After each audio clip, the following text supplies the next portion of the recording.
ಶ್ರೀ ಗುರುಭ್ಯೋ ನಮಃ. ಗುರುಬ್ರಹ್ಮ ಗುರುವಿಷ್ಣು ಗುರುದೇವೋ ಮಹೇಶ್ವರ. ಗುರು ಸಾಕ್ಷಾತ್ ಪರಬ್ರಹ್ಮ ತಸ್ಮೈ ಶ್ರೀ ಗುರುವೇ ನಮಃ. ಹಲವು ಮಾತೇನು ನೀನೊಲಿದು ಪಾದವನಿಟ್ಟ ನೆಲವೇ ಸುಕ್ಷೇತ್ರ, ಜಲವೇ ಪಾವನ ತೀರ್ಥ, ಸುಲಭ ಶ್ರೀ ಗುರುವೇ ಕೃಪೆಯಾಗೋ. ಪ್ರಾತಸ್ಮರಣೀಯರಾದ ಎಲ್ಲ ಪೂಜ್ಯರಲ್ಲಿ, ಅವಧೂತರಲ್ಲಿ, ಶರಣರಲ್ಲಿ, ಸಂತರಲ್ಲಿ, ಸತ್ಪುರುಷರಲ್ಲಿ, ತಂದೆ ತಾಯಿಯ ಸ್ವರೂಪರಾದ ತಮ್ಮೆಲ್ಲರ ಪಾದಾರವಿಂದಗಳಿಗೆ ಕೋಟಿ ಕೋಟಿ ಪ್ರಣಾಮಗಳನ್ನು ಸಲ್ಲಿಸುತ್ತಾ, ಇವತ್ತಿನ ದಿವಸ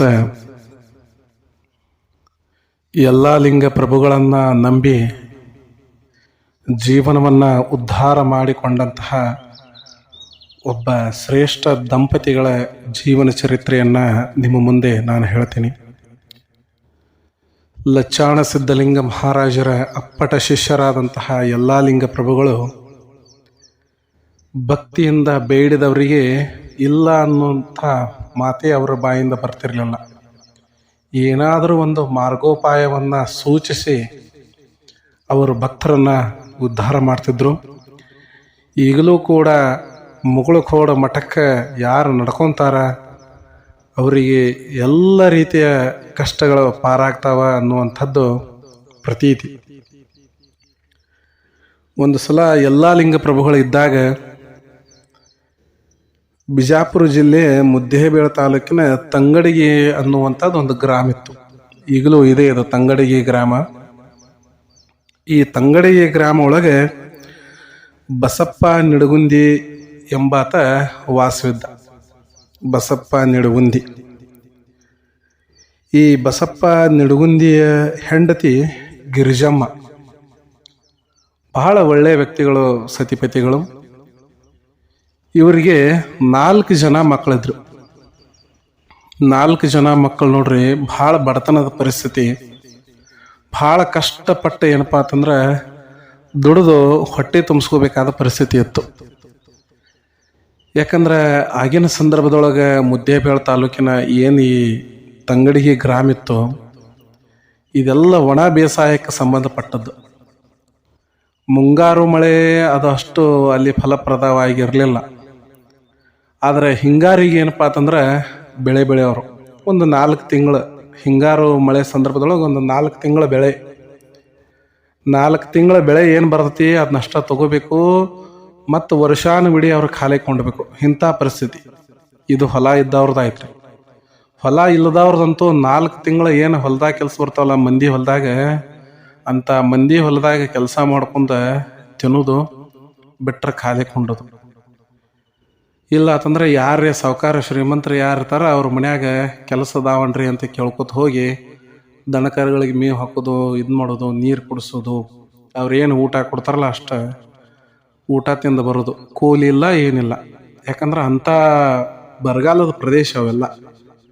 ಈಗ ಒಂದು ಸ್ವಲ್ಪ ಎಲ್ಲ ಸೌಖ್ಯ ಆಗ್ಯದ, ಆದರೆ ಮೊದಲು ಭಾಳ ಕಷ್ಟ ಇತ್ತು.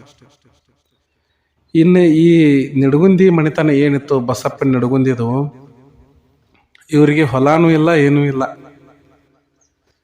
ಯಾರೇ ಕೆಲಸಕ್ಕೆ ಕರೀತಾರಂತ ಹೇಳಿ ಊರಾಗ ಬಂದು ಕುಂತು ಬಿಡೋದು. ಯಾವ್ರ ಕೆಲಸ ಅದಾವನ್ರಪ್ಪ, ಕೊಡ್ತೀರೇನ್ರಪ್ಪ, ಕೆಲಸ ಕೊಡ್ರಿ, ನಮಗೆ ಊಟಕ್ಕೆ ಹಾಕ್ರಿ, ಹಿಂಗೆ ಕೇಳುವಂಥ ಪರಿಸ್ಥಿತಿ ಇತ್ತು. ಭಾಳ ಕಷ್ಟದಿಂದ ಬಸಪ್ಪ ರೋಸಿ ಹೋಗಿದ್ದ.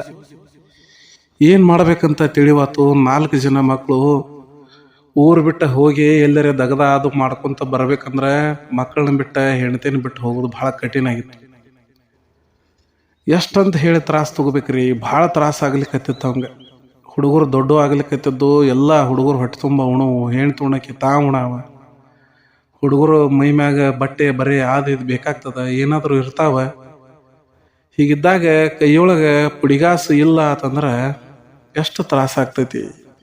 ಅದು ಬಸಪ್ಪಗೆ ಭಾಳ ಅನೂಲಿ ಆಗಿತ್ತು. ಇನ್ನು ಕೆಟ್ಟ ಪಟ್ನ ಸೇರು ಅನ್ನುವಂಥದ್ದು ಏನು ಗಾದೆ ಮಾತೈತಲ್ಲ, ಆ ನಿಟ್ಟಿನೊಳಗೆ ಬಸಪ್ಪ ಏನು ಮಾಡಿದ, ಹೆಂಡತಿ ಮಕ್ಕಳನ್ನೆಲ್ಲ ಕರ್ಕೊಂಡು ಸೊಲ್ಲಾಪುರಕ್ಕೆ ಹೋದ. ಇಲ್ಲೇನು ನಾವು ಬದುಕೋದಾಗುವುದಿಲ್ಲ, ನಡಿ ಮತ್ತೇನ್ರಿ ಅಲ್ಲಿ ಕೂಲಿ ನಾಲಿ ಏನರ ಸಿಗ್ತಾವು, ಬಾಡಿಗೆ ಮನೆ ಮಾಡ್ಕೊಂಡು ಇರೋನು, ಮಕ್ಕಳನ್ನ ಅಲ್ಲೇ ಚೆನ್ನಾಗಿ ಬೆಳೆಸೋನು ಅಂಥೇಳಿ.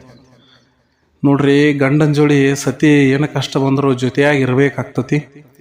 ಅದಕ್ಕೆ ಗಂಡನ ಜೊತೆಯಾಗಿ ಆಯ್ತು ರೀ, ಮತ್ತು ನೀವು ಎಲ್ಲಿ ಹೋಗ್ತೀರಿ ಅಲ್ಲಿ ನಾನು ಇರ್ತೀನಿ, ನಿಮ್ಮ ಜೊತೆಯಾಗಿ ಇರ್ತೀನಿ, ಕಷ್ಟ ಇರಲಿ ಸುಖ ಇರಲಿ ಇರ್ತೀನಿ ಅಂಥೇಳಿ ಬರ್ತಾನೆ ಅಂದಳಕಿ ಗಿರಿಜಮ್ಮ. ನೋಡ್ರಿ ಅಂತ ಸಾಧ್ವಿ ನೋಡ್ರಿ ಈಕಿ.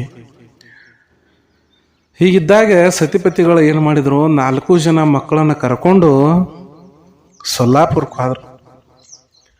ಸೊಲ್ಲಾಪುರಕ್ಕೆ ಏನು ಹೋದ ಕೂಡಲೇ ಅವ್ರು ಏನ್ರ ದೊಡ್ಡ ಇದನ್ನೇನ್ರಿ ಸಾಲಿ ಕಲ್ತವ್ರು ಏನೂ ಇಲ್ಲ. ಯಾರು ಕೊಡ್ಬೇಕು ದಗದ ಅಲ್ಲಿ? ಇಡೀ ಸೊಲ್ಲಾಪುರ ಪಟ್ಟಣವೆಲ್ಲ ತಿರುಗ್ಲಿಕ್ಕತ್ರು, ನಮಗೊಂದು ದಗದ ಕೊಡ್ರಪ್ಪ ಅಂತೇಳಿ. ಯಾರು ಕೇಳಿದ್ರು ನಮ್ಮಲ್ಲಿ ದಗದಿಲ್ಲಪ್ಪ, ಇದ್ದವ್ರ ಸಾಕಷ್ಟು ಜನ ತುಂಬ್ಯಾರ, ನಿನಗೆಲ್ಲ ಕೊಡುನು, ಇಲ್ಲ ಅಂಥೇಳಿ ಎಲ್ಲರೂ ಕಳಿಸೋರು. ಇನ್ನೇನು ಮಾಡೋದು ಅಂಥೇಳಿ ಆಕಾಶದ ಕಡೆ ಮುಖ ಮಾಡಿ ಕುಂತಾಗ ರಾತ್ರಿ ಆಗಿತ್ತು. ರಾತ್ರಿ ಆದಾಗ ಬೆಳತಾಕ ಚಿಂತೆ ಮಾಡ್ಲಕತ್ತು. ಕೂಸುಗಳು ಮಕ್ಕೊಂಡು ಹಾದಿ ಮ್ಯಾಗ ಬೆಳತಾಕ ಚಿಂತೆ ಮಾಡಕತ್ತು. ಏನು ಮಾಡೋದು ಇನ್ನು ಸುಮ್ಮ ಸತ್ತು ಬಿಡು ನನ್ನ ಹೆಂಗೆ ಅಂಥೇಳಿ ಇಂಥ ವಿಚಾರ ನೋಡ್ರಿ. ಯಾಕಂದ್ರೆ ಬಡತನ ಅನುಭವಿಸಿದವ್ರಿಗೆ ಗೊತ್ತಾಗ್ತಿರ್ತತಿ. ಇದೆಲ್ಲ ಭಾಳಷ್ಟು ಜನ ಕೇಳೋಗರಲ್ಲಿ ಯಾರು ಬಡತನದಿಂದ ಬಂದಾರಿ, ಏನು ಬಡತನ ಅಂಥೇಳಿ ನಿಮಗೆ ಗೊತ್ತಿತ್ತಂದ್ರೆ ನಾ ಹೇಳೋ ಕತಿ ನಿಮ್ಗೆ ಅರ್ಥ ಆಗ್ತತಿ. ಹೀಗಿದ್ದಾಗ ನಾನು ಸಾಯ್ಬೇಕು ಅಂಥೇಳಿ ತೀರ್ಮಾನ ಬರ್ತಿತ್ತ ಬಸಪ್ಪನ ತಲೆಯಾಗ.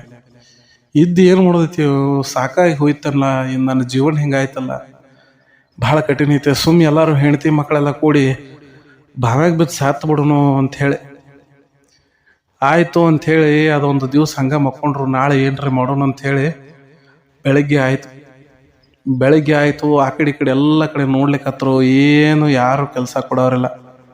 ಆದರೆ ಅಲ್ಲಿ ಏನು ರಾತ್ರಿ ಮಕ್ಕೊಂಡಿದ್ದಲ್ಲ, ಕಟ್ಟಿ ಮ್ಯಾಗ ಏನು ಮಕ್ಕೊಂಡಿದ್ದಲ್ಲ, ಆ ಕಟ್ಟಿ ಹತ್ತಿಕ ಒಂದು ಚಹಾದ ಅಂಗಡಿ ಇತ್ತು. ಚಹಾದ ಅಂಗಡಿ ಅವ ಏನು ಮಾಡಿದ, ಯಾರಪ್ಪ ನೀವು ಇಲ್ಲಾಕೆ ಮಕ್ಕೊಂಡ್ರಿ, ಎಂತ ಎಲ್ಲ ವಿಚಾರ ಮಾಡಿದ.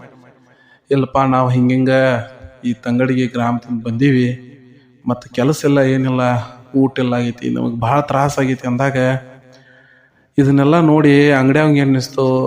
ಆಯ್ತು, ಮತ್ತು ನಾವೊಂದು ಕೆಲಸ ಕೊಡ್ತೀನೋ ಮಾಡ್ತೀನ. ಭಾಳ ಸಂತೋಷ ಆಯ್ತು ಇವಂಗ. ಯಾಕಂದ್ರೆ ಮೊದಲೇ ಕೆಲಸ ಹುಡುಕಾಡ್ಕೊಂಡು ಬಂದಾನ, ಯಾರು ಕೊಟ್ಟಿಲ್ಲ, ಏನಿಲ್ಲ. ಇನ್ನು ಅವನ ಕೆಲಸ ಕೊಡ್ತೀನಿ ಅಂದ ಬಳಕ ಬ್ಯಾಡ ಹಂಗಂತನ್ರಿ. ಅದಕ್ಕೆ ಆಯ್ತು, ನೀವೇನು ಕೊಟ್ಟರು ಮಾಡ್ತೀನಿ ಅಂದ. ಆಯಿತು, ಮತ್ತು ಇದು ನಮ್ದು ಸಣ್ಣ ಚಹಾದ ಅಂಗಡಿ ಐತಿ, ಯಾರ್ಯಾರು ಚಹಾ ಬೇಡತ್ತಾರ ಅವ್ರಿಗಟ್ಟು ಚಹಾ ಕೊಡು. ತೊಳೆದು ಏನಪ್ಪ ಅಂತಂದ್ರೆ ಅವು ಕಪ್ಪ ಬಸಿ ಇವೆಲ್ಲ ತೊಳೆದಿಡುವಂಥದ್ದು, ಎಲ್ಲ ಅಂಗಡಿ ಸ್ವಚ್ಛ ಮಾಡೋದು, ಹಾಲು ತೊಗೊಂಬರೋದು, ಇಂಥವು ಏನರ ಸಣ್ಣ ಪುಟ್ಟ ಕೆಲಸ ಮಾಡ್ಕೊತಿರು. ಮತ್ತು ನಿನಗೆ ತಿನ್ಲಾಕಷ್ಟೇ ನಾನು ವ್ಯವಸ್ಥೆ ಮಾಡ್ತೀನಿ, ಆದರೆ ಇದನ್ನು ಬಿಟ್ಟು ಮತ್ತೆ ಹೆಚ್ಚಿಗೆ ಹಣ ಕೊಡಕ್ಕೆ ನಂಗೆ ಆಗೋದಿಲ್ಲಪ್ಪ ಅಂದ. ಆಯ್ತು ರೀಪ್ಪ, ಮತ್ತಿನ್ನು ಊಟದಷ್ಟು ವ್ಯವಸ್ಥೆ ಮಾಡ್ತಾನೆ ಅಂದರೆ ಸಾಕು, ಅಷ್ಟರೇ ಮಾಡ್ರಿ ಅಂತ. ಆಯಿತು ಅಂಥೇಳಿ ಸ್ವಲ್ಪ ಮನೆಯಿಂದ ಏನು ಪುಡಿಗಾಸ್ ತೊಗೊಂಬಂತಿದ್ರಲ್ಲ, ಅಲ್ಲೇ ಅವ್ನ ಚಹಾದ ಅಂಗಡಿ ಅವ್ನಿಗೆ ಹೇಳಿ ಒಂದು ಸಣ್ಣದೊಂದು ಕೋಲೆ ಮಾಡಿದರು, ಅಂದ್ರೆ ರೂಮ್ ಮಾಡಿದರು. ಆ ಕೋಲೆ ಒಳಗೆಲ್ಲ ಸಾಮಾನು ಇಟ್ಟು ಮಕ್ಕಳನ್ನೆಲ್ಲ ಅಲ್ಲೇ ಬಿಟ್ಟರು, ಹೆಂಡತಿನೂ ಅಲ್ಲೇ ಬಿಟ್ಟರು. ಬಿಟ್ಟು ಏನಪ್ಪ ಅಂತಂದ್ರೆ ಆ ಬಸಪ್ಪ ಏನು ಮಾಡಿದ, ಚಹಾದ ಅಂಗಡಿ ಕೆಲ್ಸಕ್ಕೆ ಹೋದ. ಚಹಾದ ಅಂಗಡಿ ಕೆಲ್ಸಕ್ಕೆ ಹೋದ. ಚಹಾದ ಕೆಲಸ ಮಾಡವ, ಇದು ಮಾಡವ, ಕಪ್ಪ ಬಸಿ ತೊಳೆಯವ, ಟೇಬಲ್ ಒರ್ಸವ, ಕಸ ಹುಡುಗವ, ನೀರು ತಳಿಯೋ, ರಂಗೋಲಿ ಮಾಡವ, ಇಂಥವೆಲ್ಲ ಏನರ ಮಾಡಕತ್ತ. ಆದ್ರೆ ಅವ್ರು ಕೊಡೋದೇನು ಕೇವಲ ಊಟ ಅಷ್ಟ.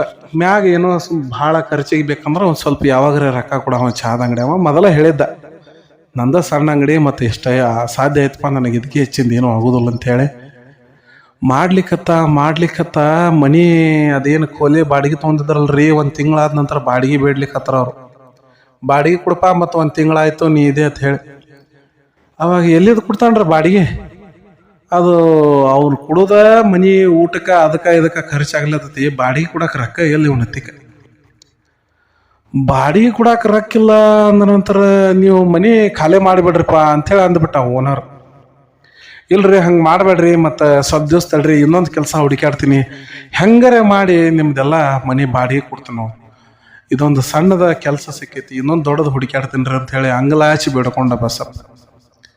ಏನು ಮಾಡಿದ್ರು ಅವ್ರು ಕೇಳಿಲ್ಲ. ಮನೆ ಖಾಲಿ ಮಾಡತ್ ಹೇಳಿ ಮನ್ಯಾನೆಲ್ಲ ಸಾಮಾನು ಇದು ಹುಡುಗರನ್ನ ಹೆಣ್ತನ ಹೊರಗೆ ಹಾಕಿ ಕೀಲಿ ಹಾಕಿಬಿಟ್ಟ. ಇನ್ನು ಚಹಾದ ಅಂಗಡಿ ಅವಂಗೆ ಹೋಗಿ ಹೇಳಿದ, ಹಿಂಗೆ ಆತ್ ನಮ್ಮ ಪರಿಸ್ಥಿತಿನ ಹೆಂಗೆ ಮಾಡೋದು?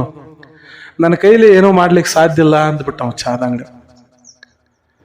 ಆಯ್ತು, ಇನ್ನು ಏನೂ ಆಗೋದಿಲ್ಲ ನಮ್ಮ ಕೈಲಿ ಅಂತೇಳಿ ಸಾಯೋದು ಚಲೋ ಅಂತ ತೀರ್ಮಾನ ಮಾಡಿ ಸತ್ರನು ನಮ್ಮೂರಾಗ ಸಾಯೋ ನಡಿ ಅಂಥೇಳಿ ಮತ್ತೆ ಹೆಂಡತಿ ಮಕ್ಕಳನ್ನೆಲ್ಲ ಕರ್ಕೊಂಡು ಬಸಪ್ಪ ಇದ್ದಾವ ತಂಗಡಿಗೆ ಗ್ರಾಮಕ್ಕೆ ಬಂದ. ತಂಗಡಿಗೆ ಗ್ರಾಮಕ್ಕೆ ಬಂದ, ತಮ್ಮ ಮನೆ ಬಾಗಿಲ ತೆಗೆದ ಎಲ್ಲ ಸ್ವಚ್ಛ ಮಾಡ್ಕೊಂಡು ಮನ್ಯಾಗಿಂದ ಎಲ್ಲ ಸ್ವಚ್ಛ ಮಾಡ್ಕೊಂಡು ಕೂತ್ರು. ಹೆಂಗಾದ್ರೂ ಮಾಡಿ ನಾಳೆ ನಾಡ್ದ ನಾವು ಕೆರೆನೋ ಬಾವಿ ನೋಡ್ಕೊಂಡು ಸತ್ತು ಬಿಡೋನು ಅಂಥೇಳಿ ಪ್ಲ್ಯಾನ್ ಮಾಡಿರು ಗಂಡ ಹೆಂಡತಿ. ನೋಡ್ರಿ ಏನು ಕಷ್ಟ ನೋಡ್ರಿ, ಬದುಕು ಬ್ಯಾಡ ಅಂಥೇಳಿ ಅನಿಸ್ಬಿಟ್ಟೈತಲ್ಲ. ಬದುಕೋದು ಎಷ್ಟು ಕಠಿಣ. ಮಕ್ಕಳು ಕಣ್ಣು ಮುಂದೆ ಉಪವಾಸ ಒದ್ದಾಡ್ಲಿಕ್ಕತ್ತಾವ. ಇದನ್ನೆಲ್ಲ ನೋಡೋದು ಹೆಂಗೆ? ಬಡತನ ಏನು ಬೇಕಾದ್ರೂ ಮಾಡ್ಲಿಕ್ಕೆ ಹಸ್ತೈತ್ರಿ. ಬಡತನ ಏನು ಬೇಕಾದ್ರೂ ಮಾಡ್ಲಿಕ್ಕೆ ಹಸ್ತೈತಿ. ಆ ಸಂದರ್ಭದೊಳಗೆ ಏನು ಪುಣ್ಯನೋ ಏನೋ ಯಲ್ಲಾಲಿಂಗ ಮಹಾರಾಜರು ಆ ತಂಗಡಿಗೆ ಗ್ರಾಮಕ್ಕೆ ಬರೋರದಾರ ಅಂತ ಸುದ್ದಿ ಗೊತ್ತಾಗ್ಬಿಡ್ತು. ದೊಡ್ಡ ಪ್ರಭುಗಳದಾರ, ತಂಗಡಿಗೆ ಗ್ರಾಮಕ್ಕೆ ನಾಳೆ ಬರೋರಿದ್ದಾರ ಅಂಥೇಳಿ ಸುದ್ದಿ ಊರಾಗೆಲ್ಲ ಹಬ್ಬಿಬಿಡ್ತು. ಬಸಪ್ಪ ಎಲ್ಲಾರನ್ನ ಕೇಳಕತ್ತ, ಯಾರು ಯಲ್ಲಾಲಿಂಗ ಪ್ರಭುಗಳಂದ್ರೆ ಯಾರು, ಎದಕ್ಕೆ ಬರ್ತಾರ, ಹೆಂಗೆ ಅಂತೇಳಿ. ಅವಾಗ ದೊಡ್ಡ ಮನುಷ್ಯರು ನೋಡ್ರಿ ಊರಾಗಿದ್ದವ್ರಲ್ಲ, ಅವರು ಮಹಾ ಪ್ರಭುಗಳದವ್ರು, ದೊಡ್ಡ ಪ್ರಭುಗಳವರು, ಬೇಡಿದ್ದನ್ನ ಇಲ್ಲ ಅಂತ ಅನ್ನೋರಲ್ಲ. ಅವ್ರು ಭಕ್ತಿ ಮಾಡಿದವ್ರಿಗೆ ಏನು ಬೇಕಾದರೂ ಸಿಕ್ಕೈತಿ, ಅವ್ರನ್ನ ನಂಬಿದವ್ರನ್ನ ಎಂದೂ ಕೈ ಬಿಟ್ಟಲ್ಲ ಅಂಥೇಳಿ ಎಲ್ಲ ಹಾಡಿ ಹೋಗ್ಲಕ್ಕೈತಿ ಜನ. ಅವಾಗ ಬಸಪ್ಪಗೆ ಒಂದು ಆಸೆ, ಮತ್ತು ಏನಾದರೂ ಅವರಿಂದ ನಮ್ಗೆ ಆಗಿತ್ತು ಅನ್ನೋಂಥದ್ದು ಒಂದು ಆಸೆ. ಸಾಯುವುದ ಐತಿ, ಅದಕ್ಕಿಂತ ಮೊದಲು ಇದೊಂದು ಪ್ರಯತ್ನ ಯಾಕೆ ಮಾಡಬಾರ್ದು ಅಂಥೇಳಿ ವಿಚಾರ ಮಾಡಿದ. ಆಯಿತು ಅಂಥೇಳಿ ಯಲ್ಲಾಲಿಂಗ ಪ್ರಭುಗಳು ಬಂದಾಗ ಅವರ ಬಸ್ ಸ್ಟ್ಯಾಂಡ್ ಹತ್ತಿಗೆ ನಿಂತಿದ್ರು. ಬಸ್ ಸ್ಟ್ಯಾಂಡ್ ಹತ್ತಿಗೆ ನಿಂತಾಗ ಓಡ್ಕೊಂತ ಹೋಗಿ ಯಲ್ಲಾಲಿಂಗ ಪ್ರಭುಗಳ ಕಾಲ ಮ್ಯಾಗ ಬಿದ್ದುಬಿಟ್ಟ. ಅಪ್ಪಾರ ನಾ ಅಂತೂ ಸಾಯವದನ್ರಿ, ನನ್ನ ಎತ್ಕೊಂಡ್ರಿ ಒಂದು 4 ದಿವಸ ಬದುಕ್ತಾನೆ. ನನ್ನ ಕೈ ಬಿಟ್ರಿ ಅಂದ್ರೆ ಯಪ್ಪ ನಾಳೆ ಸತ್ತು ಹೋಗ್ತೀವಿ ನೋಡ್ರಿ. ಹೆಂಡ್ತಿ ಮಕ್ಕಳು 4 ಜನ ಮಕ್ಳದಾರಪ್ಪ. ಭಾಳ ಕೆಟ್ಟಾಗಿತ್ತು ನನ್ನ ಪರಿಸ್ಥಿತಿ. ಒಟ್ಟ ಕೆಲಸ ಇಲ್ಲಪ್ಪ, ಏನು ಮಾಡಲಿ ಅಂಥೇಳಿ ಹಾತುರ್ಲಕತ್ತ, ಅಳ್ಳಕತ್ತ, ಪಾದ ಒಟ್ಟ ಬಿಡ್ಲಾಗ್ತಾ ಇರಲ್ಲ. ಇದನ್ನ ಕೇಳಿದ ನೋಡ್ರಿ ಆಜು ಬಾಜು ಏನು ದೊಡ್ಡ ಮನುಷ್ಯರು ಹಿರಿಯರೆಲ್ಲ ಇದ್ರು. ಅವರು ಕೂಡ ಅಂದ್ರು, ಹೌದ್ರಿ ಅಪ್ಪಾರ, ಮತ್ತು ಇವ ಬಸಪ್ಪ ಭಾಳ ಒಳ್ಳೆ ಮನುಷ್ಯ ಅದಾನ, ಆದ್ರೆ ಏನೂ ಕೆಲಸ ಇಲ್ರಿ, ಇವಂಗ ಹೊಲ ಇಲ್ರಿ, ಕೈಯಾಗ ದಗದಿಲ್ರಿ, ಭಾಳ ಬಡತನ ಐತಿ, 4 ಮಕ್ಳು ಅದಾವ, ಊಟಕ್ಕೂ ಭಾಳ ಪೆರಿ ಆಗೈತಿ ಇವಂಗ ಅಂದಾಗ ಇದನ್ನೆಲ್ಲ ಕೇಳ್ರು. ಯಲ್ಲಾಲಿಂಗ ಪ್ರಭುಗಳು ನೋಡ್ರಿ ಮೊದಲ ದಿವ್ಯ ಜ್ಞಾನವನ್ನ ಹೊಂದಿರುವಂಥವ್ರು, ದಿವ್ಯ ಜ್ಞಾನಿಗಳವರು. ಈ ಜನರು ಹೇಳೋದು ಮತ್ತು ಅವನ ಎಲ್ಲ ನೋಡಿ ಅವರ ಜ್ಞಾನದ ಚಕ್ಷುವಿಗೆ ಗೊತ್ತಾಯ್ತು, ಎಷ್ಟು ಕಷ್ಟವನ್ನು ಅನುಭವಿಸ್ಯಾನಪ್ಪ ಇವ, ಎಷ್ಟು ಕಷ್ಟವನ್ನು ಅನುಭವಿಸ್ಯಾನ ಗೊತ್ತಾಯ್ತು. ಹೇಳು ಬಸಪ್ಪ ಹೇಳು ಅಂಥೇಳಿ ಎಬಿಸರವಂಗ ಭಾಳ ದುಃಖದಿಂದ ಅಳ್ಳಿಕತ್ತಿದ್ದ. ನೋಡಿದ ಒಟ್ಟ ಅಳೋದು ನಿಲ್ಸವಲ್ಲ. ಪ್ರಭುಗಳಂದ್ರು, ಅಳೋದು ನಿಲ್ಸು, ಸಾಕು, ಅಳೋದು ನಿಲ್ಸು. ಅವಾಗ ಯಲ್ಲಾಲಿಂಗ ಪ್ರಭುಗಳು ನೋಡ್ರಿ ತಮ್ಮ ಗುರುಗಳಾದ ಲಚ್ಚಾಣ ಸಿದ್ಧಲಿಂಗ ಮಹಾರಾಜರನ್ನ ನೆನೆಸ್ಕೊಂಡು, ಗುರುವೇ ಏನು ಹೇಳಿ ಇವಂಗ ಅಂಥೇಳಿ ಅಂದಾಗ, ಏನು ಗುರುವಿನ ಆಜ್ಞೆ ಆಯಿತೋ ಏನೋ, ಯಲ್ಲಾಲಿಂಗ ಪ್ರಭುಗಳು ಕಣ ತೆಗೆದು, ಬಸಪ್ಪ ಅಳಬೇಡ, ಇದೇನು ಗಿಡ ಆಯ್ತು ನೋಡು, ಈ ಗಿಡನ ನಿನಗೆ ಅನುಕೂಲ ಮಾಡ್ತತಿ, ಈ ಗಿಡ ಬಿಟ್ಟಂದ್ರೆ ನೀ ಕೆಟ್ಟಿ ಅಂದರು, ನಿನಗೆ ಮುಕ್ತಿ ಈ ಗಿಡದಿಂದನ ಐತಿ ಅಂಥೇಳಿ ಅಂದು ಅಷ್ಟು ಹೇಳಿ ಅವ್ರದ್ದೊಂದು ಕಾರ್ ಇತ್ತು ನೋಡ್ರಿ. ಕಾರು ಏನಾದರೂ ಮಠದೊಳಗೆ ಐತದು, ಮುಗುಳಕೋಡು ಮಠದೊಳಗೆ ಕಾರು. ಆ ಕಾರ್ನಾಗ ಕುಂತು ಹೋಗೇ ಬಿಟ್ರು. ಹೋದು ಕೂಡಲೇ ಅಲ್ಲಿದ್ದ ಆಜು ಬಾಜು ಮಂದೆಲ್ಲ ಅನ್ಲಿಕ್ಕಿತ್ತು, ಏನಪ್ಪಾ ಬಸಪ್ಪ, ಮತ್ತು ನಿನ್ನ ಕಷ್ಟ ನೋಡಿ ಪ್ರಭುಗಳು ಇದೇ ಗಿಡಕ್ಕೆ ಮುಕ್ತಿ ಅಂದ್ರೆ ಬಹುಶಃ ಇದೇ ಗಿಡಕ್ಕೆ ನೀ ಊರ್ಲ್ ಹಾಕೊಂಡು ಸಾಯ ಅಂದ್ರೋ ಏನೋ ಅಂದಂಗೆ ಹಾಸ್ಯ ಮಾಡಕತ್ರು. ಯಾಕಂದ್ರೆ ಒಬ್ಬರ ಕಷ್ಟ ಮತ್ತೊಬ್ಬರಿಗೆ ಹಾಸ್ಯ. ಇರ್ತಾರ ಕೆಲವೊಂದಿಷ್ಟು ಜನ ಇರ್ತಾರ, ಬೇರೆಯವರ ಕಷ್ಟಕ್ಕೆ ಸ್ಪಂದಿಸೋದನ್ನ ಬಿಟ್ಟು ಕಷ್ಟವನ್ನ ನೋಡಿ ಅಪಹಾಸ್ಯ ಮಾಡುವವರು ಎಷ್ಟು ಜನ ಇಲ್ರಿ ನಮ್ಮ ಸುತ್ತಮುತ್ತ, ಎಷ್ಟು ಜನ ಇಲ್ಲ. ಇದನ್ನ ನೋಡಿ ಹಾಸ್ಯ ಮಾಡೋದು ನೋಡಿ ನಗಲಿಕ್ಕೆ ಹತ್ತಿರೋ ಜನ ಇದ ಗಿಡಕ್ಕೆ ನೀವು ಮೂರ್ಲು ಹಾಕೋ ಅಂದಾರೋ, ನಿನಗೆ ಮುಕ್ತಿ ಇದ ಗಿಡಕ್ಕೆ ಐತಿ, ನೋಡು ಮತ್ತೆ ಇವತ್ತು ಹಾಕೋತೀವ ನಾಳೆ ಹಾಕೋತೀವಿ ಅಂತೇಳಿ ಭಾಳ ದುಃಖದಿಂದ ಅಳ್ಳಿಕತ್ತ ಬಸಪ್ಪ. ಏನು ಅಪ್ಪಾರಿಗೆ ಹಿಂಗೆ ಅನ್ನಿ, ಏನು ಹಿಂಗೆ ಅಂದ್ಬಿಟ್ರು, ಇದ ಗಿಡ ಬಿಟ್ಟೆ ಅಂದ್ರೆ ನೀ ಕೆಟ್ಟಿ, ಮುಕ್ತಿ ಇದರಿಂದ ನಿನಗೆ ಅಂಥೇಳಿ ಅಂದರು. ಬಹುಶಃ ಇವ್ರು ಅನ್ನೋ ಹಂಗೆ ನನಗೆ ಸಾಯಕ ಹೇಳ್ರು ಹೆಂಗೋ ಅಂಥೇಳಿ ಹಿಂಗೆ ತಿಳ್ಕೊಂಡ ಅವನು. ಯಾಕಂದ್ರೆ ಅಲ್ಲಿ ಆಜು ಬಾಜು ಜನನ ಹಂಗೆ ಮಾಡಾಕೈತ್ರಿ. ಅದಕ್ಕೆ ಇವನು ಹಂಗೆ ತಿಳ್ಕೊಂಡ್ಬಿಟ್ಟ. ಮನೆಗೆ ಹೋದ ಹೆಂಡತಿ ಮಕ್ಕಳೆಲ್ಲ ಕರ್ಕೊಂಡು ಅಳ್ಕೋತ ಸಪ್ಪು ಮಾರಿ ಮಾಡ್ಕೊಂಡು ಕೂತಿತ್ತು. ಅಲ್ಲ ಗಿರಿಜಾ, ಗುರುಗಳು ಬಂದಾರಂತ ಹೇಳಿ ಹೋಗಿದ್ನಿ, ಮತ್ತು ಅವ್ರಿಗೆ ಹಿಂಗೆ ಅನ್ನಿವ ಹಿಂಗೆ ಅಂದ ಕೂಡಲೇ ಅವರು ನನಗೆ ಹಿಂಗೆ ಅಂದ್ರು ನೋಡು ಅಂಥೇಳಿ ಅಂದ. ಅವಾಗ ಗಂಡ ಹೆಂಡತಿ ಪಾಪ ಚಿಂತೆ ಮಾಡ್ಕೋತ ರಾತ್ರಿ ಬೆಳತಕ್ಕ ವಿಚಾರ ಮಾಡಕತ್ತು. ಗುರುಗಳು ಹಾಗೆಲ್ಲ ಕೆಟ್ಟ ಮಾತಾಡೋರಲ್ಲ. ಅವರ ಮಾತಿನೊಳಗೆ ಏನಾದರೂ ಒಂದು ಅರ್ಥ ಇರ್ತೈತಿ. ಆ ಗಿಡನ ನಿನಗೆ ಎಲ್ಲವನ್ನ ಒದಗಿಸ್ತೈತಿ, ಅದ ನಿನಗೆ ಮುಕ್ತಿಗೆ ದಾರಿ, ಅದರಿಂದ ನಿನಗೆ ಶಕ್ತಿ ಐತಿ ಹಿಂಗೆಲ್ಲ ಅಂದಾರಂದ್ರೆ ಏನಾದರೂ ಒಂದು ವಿಚಾರ ಇಟ್ಕೊಂಡು ಅಂದಿರ್ಬೇಕು ಅವರು ಅಂಥೇಳಿ ಹೇಳ್ತಿದ್ದಕ್ಕೆ ಬಸಪ್ಪಗೆ ಹೇಳು, ಹಾಗೆಲ್ಲ ಕೆಟ್ಟ ವಿಚಾರ ಮಾಡಬೇಡ, ಆ ಮಾತಿನ ಅರ್ಥ ಏನೈತಿ ತಿಳ್ಕೊನಿ ಅಂಥೇಳಿ. ರಾತ್ರಿ ಬೆಳತಕ್ಕ ವಿಚಾರ ಮಾಡಿದ್ರು, ಯಾಕೆ ಹಂಗಂದ್ರು, ಯಾಕೆ ಹಿಂಗಂದ್ರು, ಏನಿದ್ರ ಅರ್ಥ ಅಂಥೇಳಿ. ಅವಾಗ ಹೆಂಡತಿ ತಲೆಯಾಗ ಒಂದು ಪಟ್ನ ವಿಚಾರ ಬಂತು. ಅಲ್ರಿ, ನೀವು ಸೊಲ್ಲಾಪುರಕ್ಕೆ ಹೋದಾಗ ಏನು ಕೆಲಸ ಮಾಡ್ರಿ? ನಾನು ಚಾದ ಅಂಗಡಿಯಾಗ ಕೆಲಸ ಮಾಡಿ.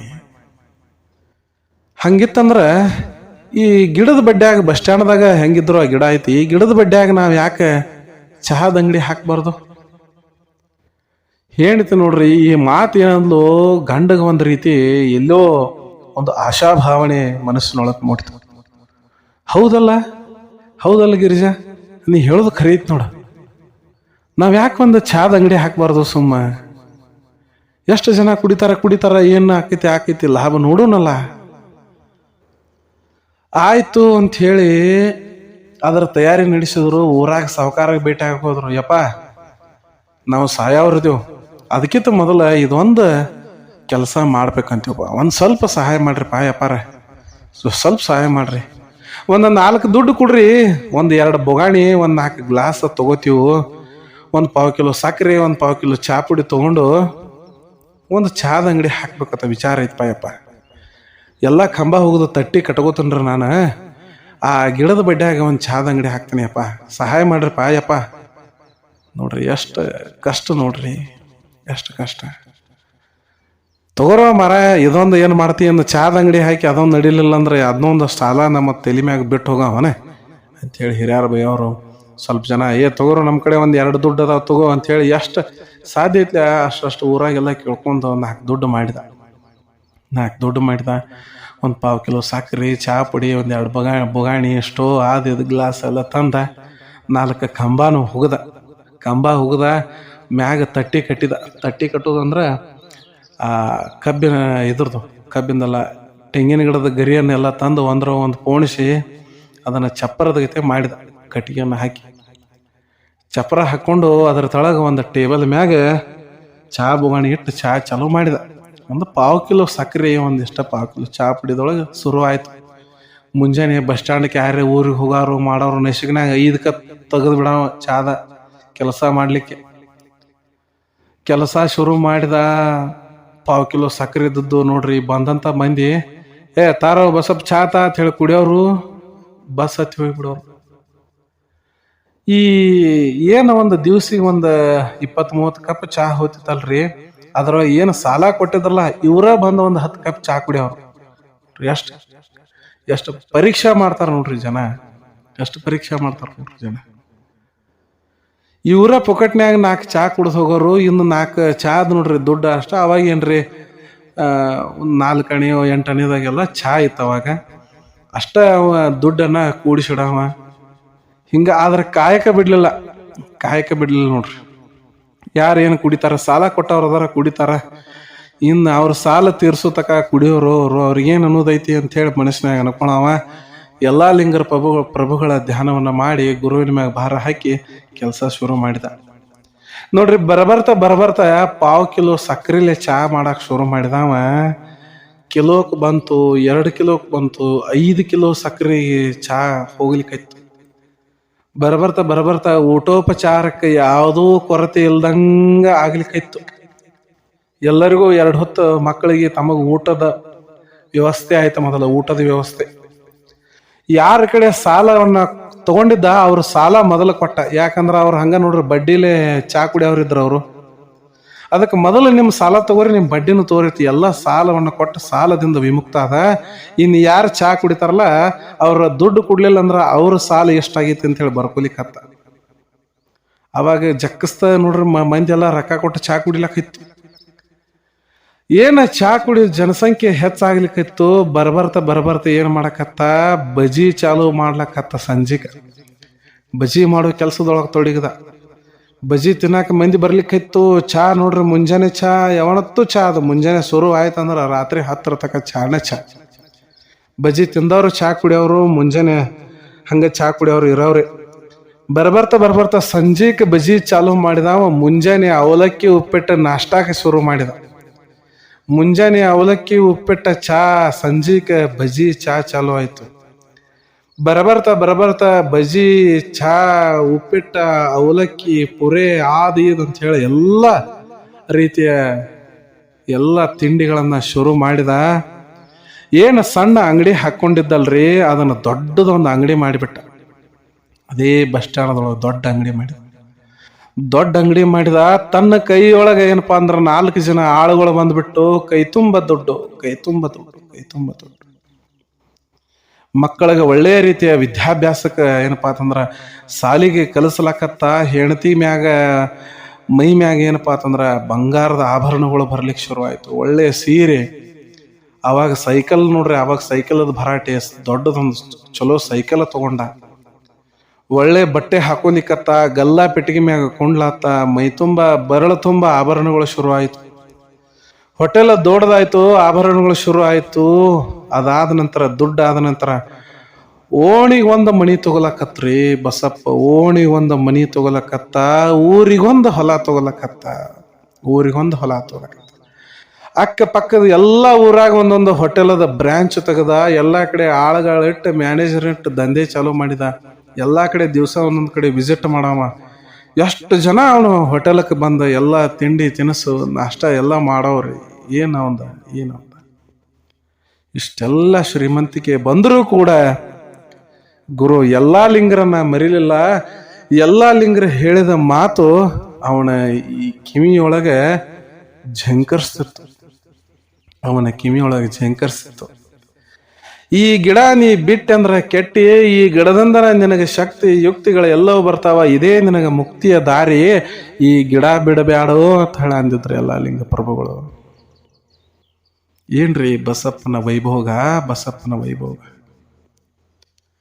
ಹಿಂಗೆ ಗುರುವನ್ನ ನಂಬಿ ಯಾರು ಕೆಟ್ಟಾರ್ರಿ. ಗುರುವಿನಿಂದ ತೊಂದರೆ ಆಗೈತಂತ ಯಾರಿಗಾರ ಒಬ್ಬರಿಗಾರ ಆಗೈತನ. ಗುರು ನಾ ನಿನ್ನ ನಂಬಿನಪ್ಪ, ನಿನ್ನ ನಂಬಿನ ಹಾಳಾಗಿ ನಿನ್ನ ಮೋಸಾಗಿ ನನಗೆ ಅನ್ಯಾಯ ಆಗೈತೆ ಅಂತೇಳಿ ಯಾರು ಅಂತಾರೇನ್ರಿ? ಯಾರು ಅನ್ಲಿಕ್ಕೆ ಸಾಧ್ಯವೇ ಇಲ್ಲ. ಆದ್ರೆ ಎಲ್ಲರಿಗೂ ಏನು ಬೇಕಾಗಿತ್ತಂದ್ರೆ ಈಗಿನ ಇದ್ರೊಳಗೆ ಗುರು ಸೇವೆ ಮಾಡೋರಲ್ಲ, ಗುರು ಪಾದ ಸೇವೆಯನ್ನ ಮಾಡೋರಲ್ಲ, ಗುರುವಿನ ಹತ್ತಿರ ಇರುವವರಲ್ಲ, ಗುರುವಿನ ಆ ಗುಲಾಮನಾಗುವವರಲ್ಲ. ಆದ್ರೆ ಗುರುವಿನಿಂದ ಎಲ್ಲರೂ ಬೇಕನ್ನೋರೇ. ತಾವು ಮಾಡೋದೇನೂ ಬೇಡ, ಆದ್ರೆ ಎಲ್ಲ ಪಟಕನ ಬೇಕನ್ನೋರು.